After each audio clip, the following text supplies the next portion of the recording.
大魚有啲大魚。睇下先，呢個季節啊，黃魚啊、邊魚啊、靚魚啊、塔沙啊，樣樣魚有嘅。提前灑落嚟嘅漁網收穫頗豐，其中最多嘅要數呢一個季節最為肥美嘅黃魚。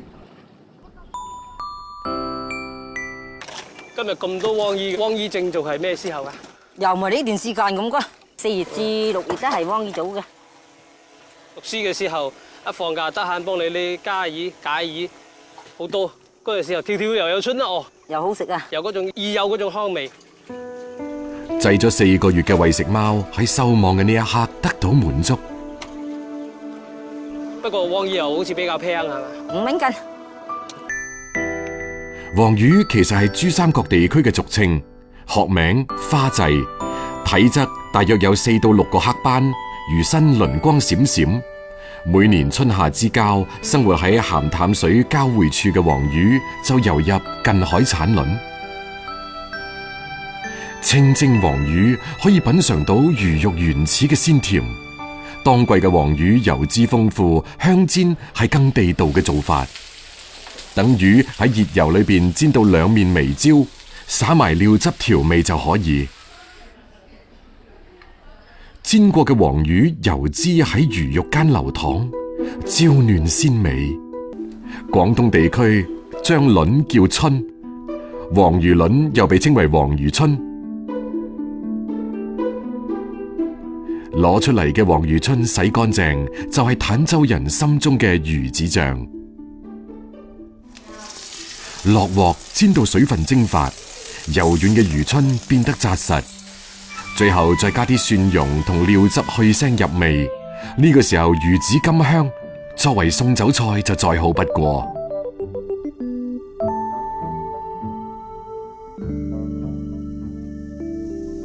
炎炎7月，烈日當空都阻擋唔到大家嚟小鎮探尋地道美味嘅腳步。不過吸引佢哋嚟嘅係藏身於水底嘅另一道漁家風味，比黃魚春更珍貴難求。據老人講，坦洲之名源自退潮後露出嘅茫茫灘塗。灘塗蘊藏美味，農曆6、7月應季嘅蝦辣最為鮮美。咁星期六咧，阿哥啊、阿姐啊，佢哋翻嚟食飯，咁我哋去浸啲蝦辣翻嚟啦。係啦，得啦，俾佢哋結糕咯。試下，係啊。哇，今日都有啲蝦辣喎。有家人蝦辣做，點解冇蝦辣啊？6月、10月蝦辣早噶啦，黃魚蝦辣早係最靚噶啦。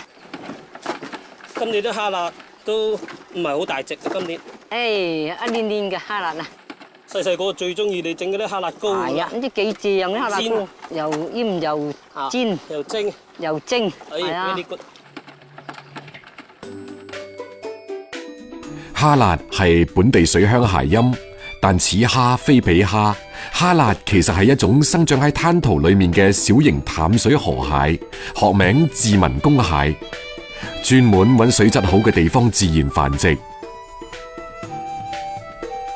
蝦辣經常俾人誤認為係蟛蜞，其實蝦辣嘅外殼顏色偏深，背部凸起，比蟛蜞、毛蟹嘅外形稍扁，殼都會軟薄啲。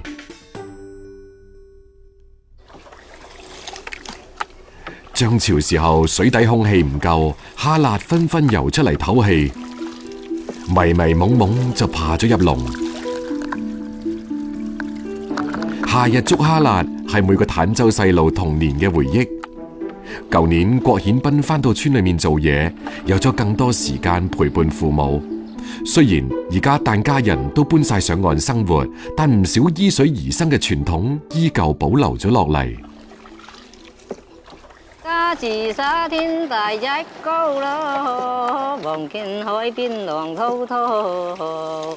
依家正在蝦辣做咯，眾人食個世界好利咯。6月蝦辣最高峰咯。啲蝦辣啦，浸好切得噶啦。好，到你咧，到啦。唔夠都唔得。即係一定要浸到佢夠冧身，咁擠落去嘅話，就好似冰淇淋咁。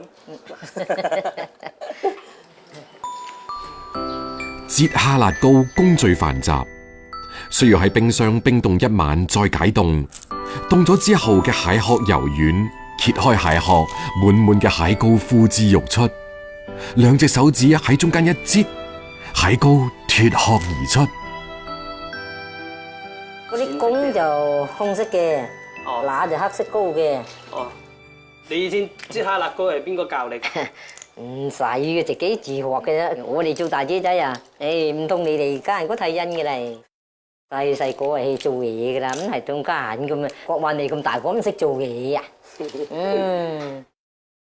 真係一直咧要做嘅，勞動人民呢個嘛嚇，咁做冇得食噶，係要做噶。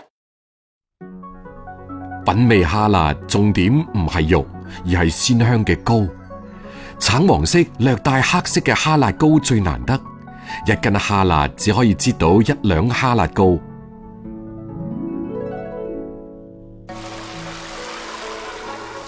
原隻蝦辣，本地廚師往往將佢油炸，製作成香口酥脆嘅椒鹽蝦辣。而料理蝦辣膏只需要清蒸，蒸好之後嘅蝦辣膏顏色金黃，膏香濃郁，保留咗最精華嘅味道。蝦辣膏炒飯就多咗一份甘香，用蒜蓉將蝦辣膏炒乾，加入蛋黃、米飯、菜心粒炒勻，蝦辣膏均勻包裹住每粒飯粒。出鑊之前撒啲蔥花，撲鼻嘅香味勾人食欲。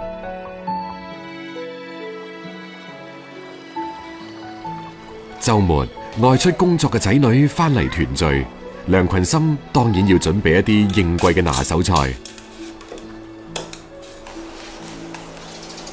喺瀝乾水分嘅蝦辣膏加鹽、蒜蓉等調料，打雞蛋定型，倒入鑊裏邊兩面煎香。煎好之後嘅蝦辣膏柔軟中帶住焦香，蟹膏嘅鮮味填滿成間屋，最令屋企嘅細路念念不忘。將蝦辣揭殼去腳，留翻個身，撒豆豉蒸熟，就係水鄉經典菜式醃蝦辣。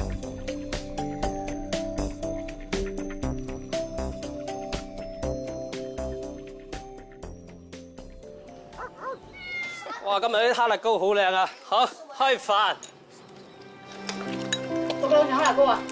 食一啖蝦辣膏，祖祖輩輩漂泊水上嘅記憶被喚醒。而家兒孫滿堂，梁群心同先生年紀都大啦，出去捕魚嘅日子越嚟越少。漁舟唱晚同風浪為伴嘅日子漸漸遠去，唯有水鄉獨特嘅風味慰藉住一代代嘅疍家人。